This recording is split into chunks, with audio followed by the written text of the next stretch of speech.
జాతర భక్తులకు అన్ని సౌకర్యాలు కల్పించాలి.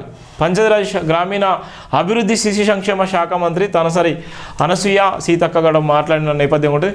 మేడారం జాతరకు వచ్చే భక్తులకు అన్ని సౌకర్యాలు కల్పించాలి. రాష్ట్ర పంచాయతీరాజ్ గ్రామీణ అభివృద్ధి శిశు సంక్షేమ శాఖ మంత్రి తనసరి అనసూయ సీతక్క అధికారులను ఆదేశించారు. శనివారం మేడారం హరిత హోటల్లో R&W ఎలక్ట్రిసిటీ అధికారులతో మంత్రి సమీక్ష సమావేశం నిర్వహించారు. ఈ సందర్భంగా మంత్రి మాట్లాడుతూ ఈ నెల 21వ తేదీ నుండి 24వ తేదీ వరకు జరిగే సమ్మక్క సారలమ్మ జాతర పిల్లలను పకడ్బందీగా చేపట్టాలన్నారు.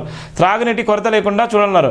టాయిలెట్స్ ఎప్పటికప్పుడు పరిశుభ్రంగా ఉంచాలన్నారు. మరుగుదొడ్లు ఉన్న చోట ప్లాస్టిక్ బ్యాకెట్స్ను అదనంగా ఏర్పాటు చేయాలన్నారు. పార్కింగ్ ప్రదేశాలు మరుగుదొడ్లను సూచించేందుకు హోమ్ బోర్డ్స్ ఏర్పాటు చేయాలన్నారు. మంచినీటి సరఫరాగా ఏర్పాటు చేసిన ట్యాంకర్లో వాటర్ నిండుగా ఉండేలా ఎప్పటికప్పుడు చర్యలు వీక్షించాలన్నారు. విద్యుత్ అంతరాయం లేకుండా చర్యలు తీసుకోవాలని అన్నారు. ఈ సమావేశంలో జిల్లా కలెక్టర్ ఇలా త్రిపాఠి, ఎస్పీ శబరిష, అదనపు collector Sreeja, RDO Satyapal Reddy, R&W electricity అధికారులు తదితరులు కూడా పాల్గొన్నటువంటి నేపథ్యం ఉంది. అయితే రేపటి నుంచి జరిగేటువంటి 4 రోజులు ఉందో, రేపటి నుంచి మేడారం జాతర 21 నుంచి 24 తారీఖు జరిగేటువంటి సమ్మక్క సారక్క మేడారం జాతర రంగరంగ వైభవంగా జరగబోతుంది. ఆసియా ఖండంలో అతిపెద్ద జాతర కూడా ఒక పేరుగాంచినటువంటి జాతర సమ్మక్క సారలమ్మ జాతర సంబంధించి ఇప్పటికీ అన్ని ఏర్పాట్లు కూడా పూర్తి చేయడం జరిగింది. అన్ని ఏర్పాట్లతో పాటు అక్కడ ఉన్నటువంటి ఆ నియోజకవర్గానికి సంబంధించినటువంటి మా ఎమ్మెల్యే గారు, మంత్రి గారు కూడా అక్కడనే పర్యవేక్షించి ఎవరికి ఎలాంటి సంఘటన జరగదు, ఎప్పటికప్పుడు అధికారులు కూడా వెంటనే ఉండాలి.